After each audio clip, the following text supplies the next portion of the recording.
G'day, Bomber fans. It is getting to that time of the year. We're going to say goodbye to some players on our list. We currently have, I believe, 10 players out of contract. Correct me if I'm wrong. I'm putting this video together very last minute, so I could have missed someone, but I think we have 10 out of contract players. Today, I'm going to be delisting a bunch of them. This is not me predicting who will be delisted. I am today putting on my Matt Rosa hat and making the calls that I would make myself if I was in his position.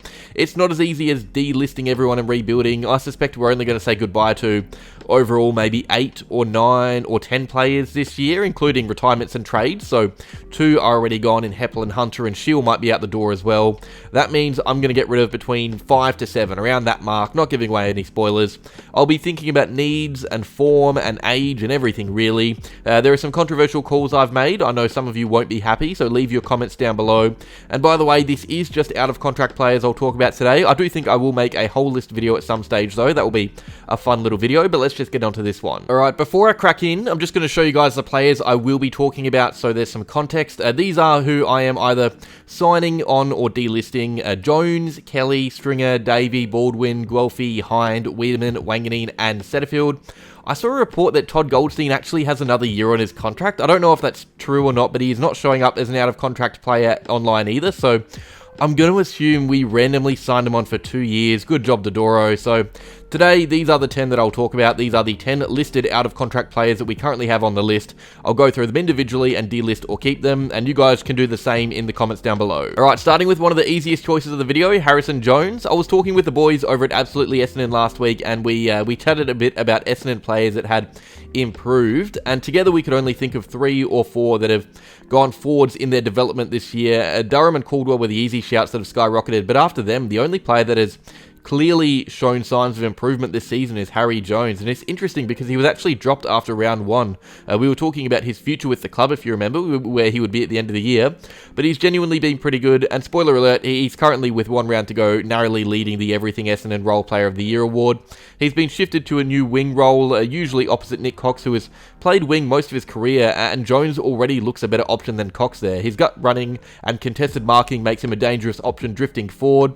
His stats aren't amazing most weeks, but you have felt a big shift in his game, and more importantly, potential for him to grow. He has now added versatility in roles to his game. I think he is clearly one that needs to be re-signed. He's still only 23 years old, and that is very young for a key positional player. The next few years are where he should really start to hit his strides. I'd even be tempted to sign him on for 2 years and not 1 if he wanted. I think he's shown plenty this year. I still see his future with us as a key forward. I think he has great forward traits for when he puts it all together, and for that reason, I think we clearly need to persist with him. Probably the easiest choice of the video after Harrison Jones is Sam Weideman. He probably needs to be moved on. He definitely needs to be moved on. We unfortunately have too much dead weight in our key defensive stocks, and the issue is we have injuries as well. Next year, if we're expecting to have a fit list, Weideman will be pushed further down the pecking order, especially if Lewis Hayes does develop and puts on size and possibly feature for our first team. Weideman played his first game in almost a year against the Swans and looked pretty average down back. He's only really in the side for depth, but that is depth we could be getting with a younger fringe option from another team, or a new draftee, or a trade option that we haven't looked at already.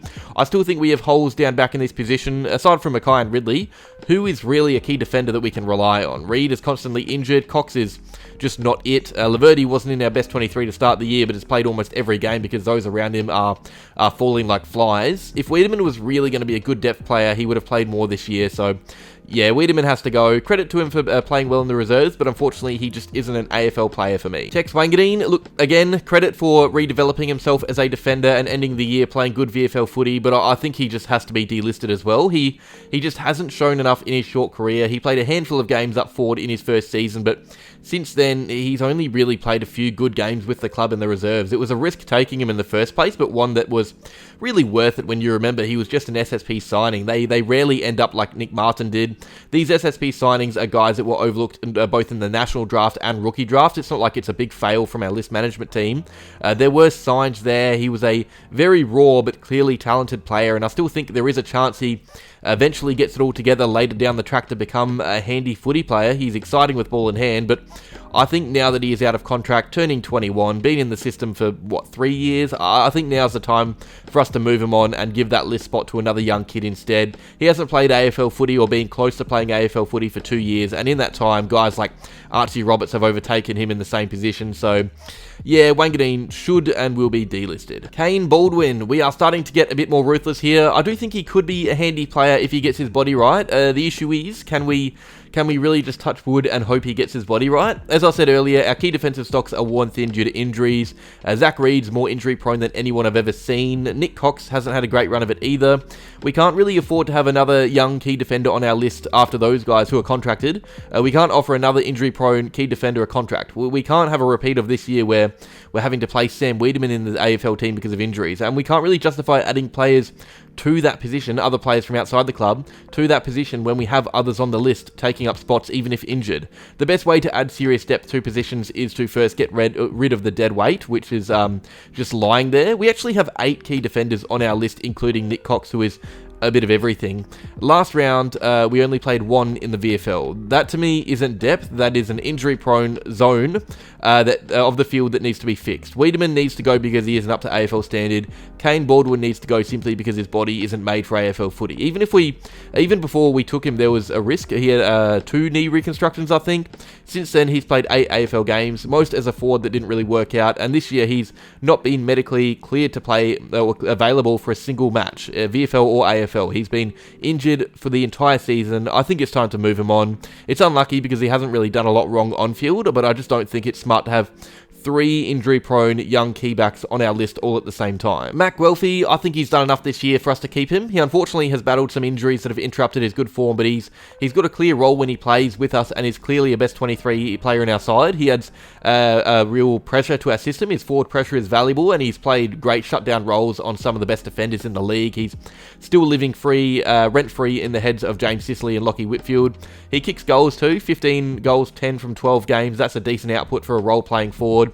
I actually think he's better to this team than Jade Gresham right now, which is sad. We have no real firepower on ground level, so the least we can do is sign up role players while we develop the likes of Isaac Kako, who will be coming into the side through the draft. I'm excited to see how Guelfi can free up Kako, actually. I think that's a partnership that has genuine promise. If we sign Jai Menzies on a 1-year deal, we really have to sign Matt Guelfi as well, so I'd be keeping him. Alright, this is a topical one. Jake Stringer. Now, I do get why people would be okay with him being let go. I do see the vision there. He is 29, he is inconsistent, he is lacking in confidence. The last month has been really frustrating to watch, and I would say move him on if he was halting the development of a younger player. If there was someone promising in the VFL who he was taking minutes off, I would be content to see Stringer walk, but right now, there is no one in Stringer's role that could come in and replace him in our VFL or on our list in the VFL. He's technically a key forward or a power forward, and we don't really have anyone else like that in the team. It's all well and good to say we could just draft someone, but then you're putting far too much pressure on an unproven kid to come in and perform in his first year.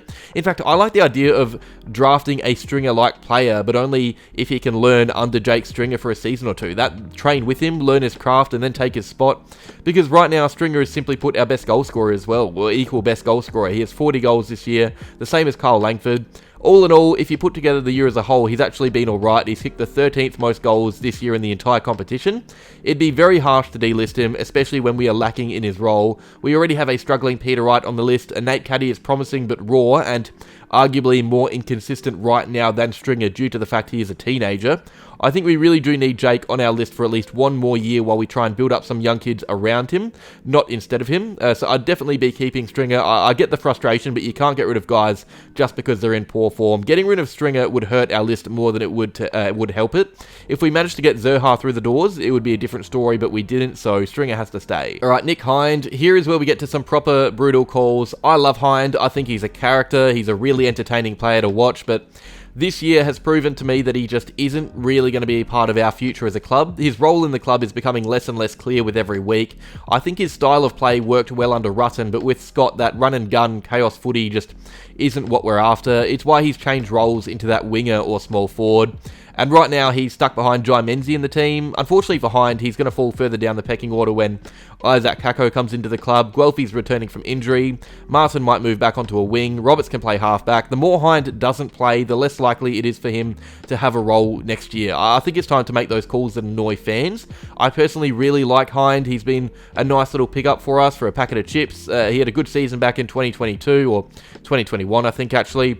He's had some really fun moments with the club and just seems like a fun bloke, but it's a ruthless business. I don't think he has a future with the club. It's a shame because there was a little 2 or 3-week period this year where he almost reinvented himself as that wing option, but he kind of fell away a bit and lost his place in the team after. He hasn't played a full game since round 17. He's a great sub. I think he's our best sub option. Instant impact, but you can't be keeping guys on the list for a niche role like that. I'd be delisting Hind in 2024. We talk about the lack of development for young players. Nick Hind is 29. He won't be improving. In fact, from here, he probably only decreases in output. So if I'm Rosa, I'm letting him down easy. All right, Will Setterfield. Look, he's played some good footy for us at times in his little 2-year tenure, but I'm just not convinced that he will ever be an AFL level player, at least with our game plan. I do love his contested work. I love his reading of stoppages. It's really valuable when he's in a stoppage. You feel a bit safer with him there as that big body.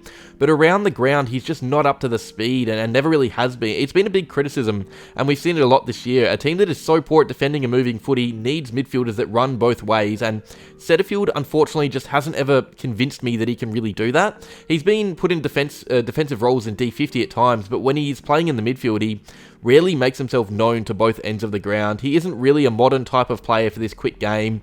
It's why he's so good in the VFL. He's dominant in the VFL, but just not up to AFL footy, and it's why he hasn't really been used in the team to round out the year. He's played 4 AFL games this year and 8 in the VFL. That says it all to me. If he is fit, but just not good enough to play in our senior team, and we have a bloody deep engine room as well. If guys like Hobbs and Sartas can't get a game, how can we keep an aging Setterfield on the list as well? He turns 27 before the start of the next season.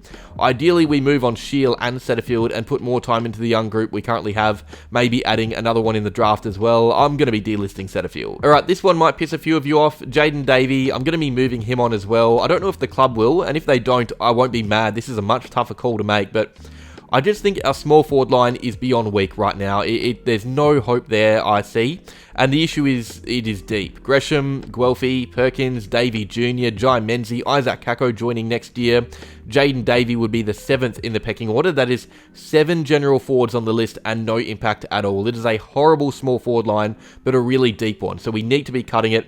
I'd be letting Jai Menzie go too, by the way, if he didn't already sign that 1-year deal. But because he did, I just have to let Jayden Davey go. It's rough because he's only really had 1 year to prove himself after that knee injury in his first season. Unfortunately, though, in that time, he just hasn't shown enough in the VFL for me to think there is a real player there for the future. And I don't think it's worth keeping him on if all that we think he could be is a handy forward. He's played 18 games, he's kicked 17 goals, tallied over 10 disposals just 6 times. I feel like most weeks I'm talking about him in my VFL recap saying that we need to see more, we got to see him improve, and he just doesn't. It's rough because I wanted him to be a player, I wanted to see him play with his twin, but I just don't think he's good enough to play AFL footy. If we didn't have such a deep zone, I would keep him on for another year, but right now we are just keeping these guys on the list when they aren't showing enough. We cannot go into next year with 7 general forwards, actually 8 general forwards now with Lamont Lual playing down there. We have 8 general forwards, but none of them are really that great. We have to start cutting that zone down, and Jayden Davey is the first to go, seeing as he's out of contract. And finally, I know this is going to be the most controversial call of the video. Hold your horses, but I'm keeping Jake Kelly for 1 more year. Hear me out. I don't think he's part of our future. I really don't think he should be on our list for much longer. But I expect general defenders, the general defense zone, to have some casualties. I've delisted Tex Wanganeen. Nick Hind is gone as well in this scenario. I expect Nick Marston to play on a wing next year, or at least I hope he does. And Dyson Heppel has just retired. If we manage to bring in a Harry Perryman or a Dan Houston, I would be all for letting Jake Kelly walk, but I don't think we're going to do that. If I was to delist Kelly here, we would have Andy McGrath, Redman, Archie Roberts, and Saad El Hawley as our general defenders next year. That would almost ensure Nick Marston has to play down back, just because our defensive stocks would be so thin.